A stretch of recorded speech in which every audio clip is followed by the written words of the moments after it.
Left foot basic in close embrace. It's exactly like the right foot basic. The only difference being that the leader changes the weight on the side step. But for the followers, it's the exact same. Except that it's a lot harder. Yeah, except that it's not. It's the exact same except that it's not. That's a Davidism. Right. Actually, I started wrong. So I'm going to start, and I'm going to get in this embrace. My arm will wrap around, her arm will wrap around. Here, when I change weight, I'm going to have the tiniest pivot, so my right leg aligns with her right leg. Then we'll step through, I'll turn, and right here I may have to adjust, so I might do a change, small side step to get more in front of her, and then we'll do this tango close.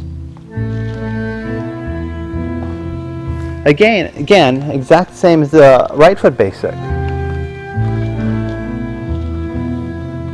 Now on the lead to the cross, for the leaders, as I do this in close embrace, right here I'm very conscious of the way I shift the follower's body to my left, and I might even overdo that a little so you can make sure that happens. And then after she crosses, oftentimes her balance isn't in the right place for us to walk straight forward with our left, and so you might have to shift around a little bit to go through. One more time. Yeah, let's do that. Actually, why don't you start like more over there? There we go. Now we can do it.